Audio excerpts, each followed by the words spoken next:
So, of course, as I said before, Rodney Brooks has a 25-year relationship with the institution, and MIT has, as you know, a huge push toward thinking about manufacturing into the future. Of course, as I also stated before, our key technology in the beginning, the series elastic actuator, is intellectual property owned by MIT. And in the beginning, a lot of our the people working for us who are creating our robots were from MIT. We continue to hire a lot of talent out of MIT.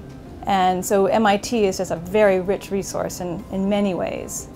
One thing that's really exciting, of course, about MIT is just the brain trust here and the culture of pushing the edges of what's possible, and just the intellectual curiosity and the nurturing environment for that to happen. Our key technology, the series elastic actuator, which enables the robot to use force control and be safe to be around humans, was developed here, was invented by Dr. Gil Pratt and Dr. Matthew Williamson.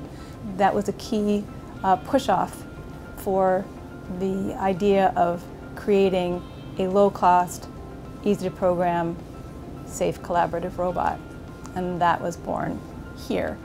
The other thing that's exciting is going forward, of course, I think the Institute has at least 3 Baxters, so there are a lot of people here at MIT interacting with Baxter in a research environment, thinking about new applications, and it's a very exciting relationship for us to have, being co-creative with MIT.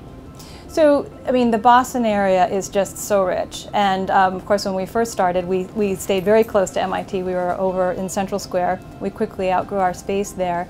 We're about 90 people now, and we're located in the Innovation District, so in Fort Point Channel. And Mayor Menino, before he passed in the last part of his administration, his whole drive was to really push Boston as a city that not only educates people but also has them be real creative in business and launch new ideas. And so I think this being in Boston just draws a lot of people who want to be playing at the edges of what's possible. The educational resources here are amazing. MIT, and of course we know plenty others.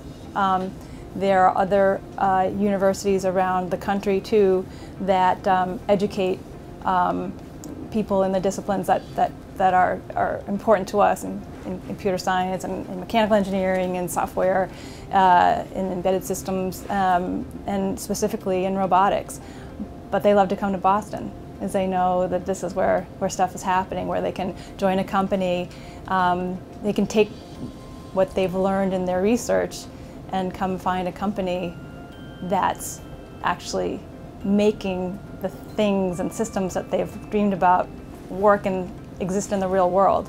And that's always, when I'm interviewing people, the thing that they get most excited about is like, oh, I'm so excited to see the stuff I know and the things I want to learn about be actually manifested in a product that people are loving and using.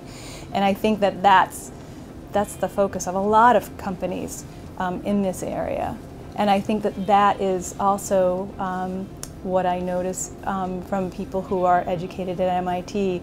They are exceedingly interested in their research, but increasingly they're also interested in entrepreneurial studies and in making actual products that are out there being used by millions of people.